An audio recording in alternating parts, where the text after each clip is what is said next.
I installed the nanny cam in my mother's room because she kept crying, her gnarled hands gripping mine, whispering the same terrified phrase. They lock me in. Please, don't let them lock me in. Her Alzheimer's was advanced, but this fear was specific, persistent. Her doctors said it was common paranoia. My brother, David, her power of attorney, said she was confused, that her beautiful, private suite at Sunset Haven Memory Care was the best money could buy. I wanted to believe them.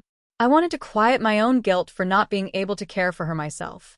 So I hid a camera and a digital clock, desperate to prove to myself that her fear was just a symptom. What I saw that first night wasn't neglect. It was a cold, calculated routine. At 9 p.m., my sister-in-law, Melissa, the woman my brother had hired as Mom's dedicated, private nurse, walked in. She didn't check my mother's vitals. She didn't offer a kind word.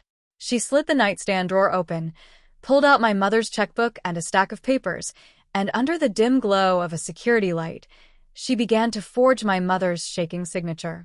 One check after another. Then, she opened the medical binder and, with a nurse's precision, altered the medication log. She wasn't caring for my mother. She was managing a fraud. The facility cost us $15,000 a month. And the woman we trusted to be our eyes, our hands, our family in that room, was the warden of the prison my mother was begging us to see. My mother, Evelyn, was a force of nature reduced to a whisper. The dementia stole her past in cruel, random chunks, but it left behind flickers of her fierce love and, increasingly, a bedrock of animal fear. My brother David, successful and controlling, took over. He said it was too much for me, a single mother with a demanding job. He became her power of attorney, her healthcare proxy. He found Sunset Haven. He sold it hard. It's not a facility, it's a resort. A private suite.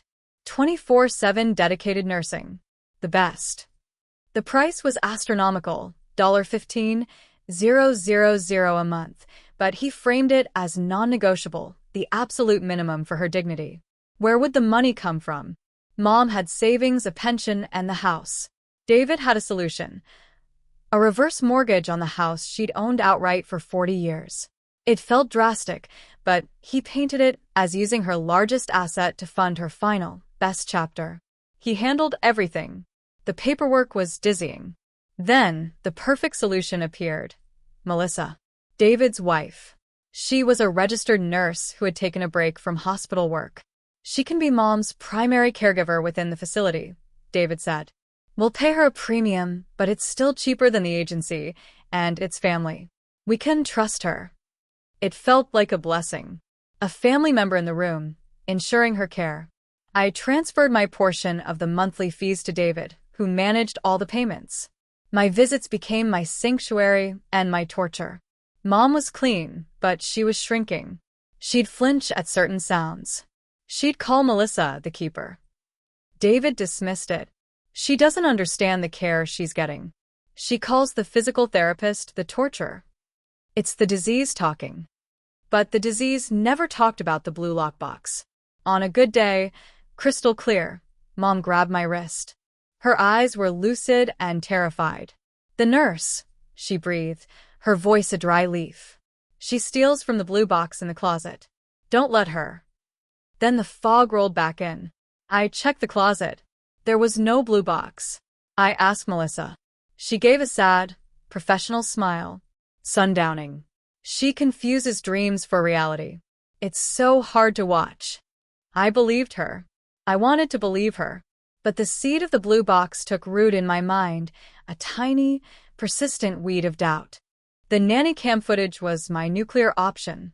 I downloaded it, my hands shaking. I saw 3 nights of routine theft. Forged checks to Johnson Consulting. Altered medical logs showing administrations of expensive, name-brand drugs that were never delivered. I didn't confront David yet. I needed to understand the scope. I became a detective. I requested copies of all invoices from Sunset Haven directly, bypassing David. The administrator, a smooth man named Mr. Clay, was hesitant, citing privacy. I cited my rights as next of kin and threatened legal action. The invoices arrived. They were masterpieces of fiction. Specialized cognitive therapy sessions, $500 per day. Mom hadn't had therapy in months. Advanced medical equipment rental, $1,200 monthly. The only equipment was a standard hospital bed. Premium dietary supplement program, $800. She ate pureed cafeteria food. But the real shock was the line item. Private duty nursing, Melissa Carter, RN, billed at $250 per hour for 12-hour days. We were paying Melissa directly on top of this? I checked my bank records. My monthly transfers to David included a line for Melissa's salary. We were paying her twice. Once through the fraudulent facility invoice, and once directly. David was double-dipping. The facility was in on it. I needed the blue box. It wasn't in Mom's room. What if it was Melissa's blue box? I remembered David mentioning a storage unit they'd rented to store Mom's good furniture during the renovation. A renovation that never happened. I found the facility on David's credit card statement. I went there claiming to be Melissa with a lost key. A disgruntled, bored manager. After I slipped him $100, let me in. In the back was a large navy blue lockbox. It was unlocked. Inside wasn't furniture. It was my mother's life, condensed into valuables. Her jewelry box, emptied of costume pieces, now holding her real diamond rings and pearls. Bundles of stock certificates, the deed to her house, and a ledger. A simple notebook. In Melissa's neat handwriting, it recorded weekly cash withdrawals from my mother's account, always on days she was taken to a specialist appointment. $5,000. $7,500. Labeled care supplies. The last page had a tally. In 2 years, they had withdrawn over $300,000 in cash. This was the petty cash drawer of their conspiracy. I took photos of everything. My heart wasn't pounding with panic anymore. It was beating with a cold, focused rage that I went to the authorities, but not the police first. I went to Adult Protective Services. I presented the nanny cam footage, the fake invoices, the photos of the ledger and stolen property. The APS investigator, a woman with tired eyes that had seen it all, nodded grimly.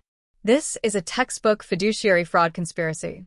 The facility administrator is likely getting a kickback.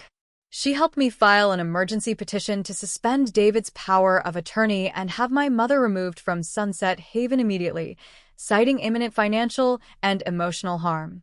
The confrontation happened at the facility, with an APS social worker and a sheriff's deputy present. We moved to take my mother. David and Melissa erupted. "How dare you? This is the best care." David shouted. Mr. Clay, the administrator, wrung his hands, spouting legalese. I played the nanny cam footage on my phone for the deputy. The room went silent. The color drained from Melissa's face. I held up the photos of the blue box contents. "Where are my mother's diamond earrings, Melissa? The ones she wore on her wedding day?" She had no answer. David spluttered. That's for safekeeping. You're paranoid. You're trying to seize control." But the dam broke when the APS investigator revealed they'd already subpoenaed the facility's bank records. The $250 per hour nursing fees billed to my mother's estate were being direct deposited into an account owned by a shell company. That shell company's statement showed regular, equal disbursements to 3 accounts, one for Melissa, one for David, and one for Mr. Clay. It was a partnership. A family business built on my mother's dwindling mind and stolen equity. David wasn't just complicit. He was the CEO. He had used his own wife as the inside operative and cut the facility admin in as a silent partner to generate the fake invoices. The memory care wasn't a service. It was a front that we moved my mother to a small, reputable board and care home. The difference was instant. The fear left her eyes. She stopped talking about locks. The cost was a fraction of Sunset Haven. The legal aftermath was a war. I sued David, Melissa, and Sunset Haven for fraud, elder abuse, and restitution. The criminal case was slower, but the evidence was overwhelming.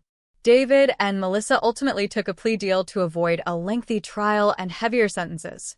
David was convicted of felony elder theft and fraud.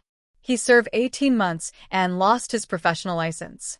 Melissa, for her cooperation against the facility administrator, got probation and lost her nursing license. Mr. Clay's facility was shut down, its license revoked. The money was mostly gone. The reverse mortgage had drained the house's equity, which had been funneled into David's struggling business investments. We recovered some from the sale of their assets, the lake house, the luxury car. My mother lives simply, safely, on what remains. The relationship is ashes. My children don't know their uncle anymore. The deepest wound isn't the financial loss. It's the memory of my mother's hand in mine, her desperate, lucid whispers about the blue box, and the knowledge that for 2 years, I dismissed her truth as a symptom. Her diseased brain was shouting the only fact it could still hold on to, and we called it a delusion. They didn't just steal her money. They made us doubt her reality, and in doing so, they became the jailers of her voice. I got her out of the physical prison. But I'll never forgive myself for how long I left her in the psychological one, built by her own son. This story isn't just about evil strangers. It's about betrayal from within the inner circle. So I have to ask, what are the red flags we miss? The logical explanations, the dismissed fears of the vulnerable? Share the hidden signs of elder financial abuse you know in the comments. Let's build a community watch list. And tag someone who needs to hear this, a friend with aging parents, a sibling managing care. Vigilance isn't distrust. When a loved one is cognitively fading, their fear might be the last, most important truth they can tell you.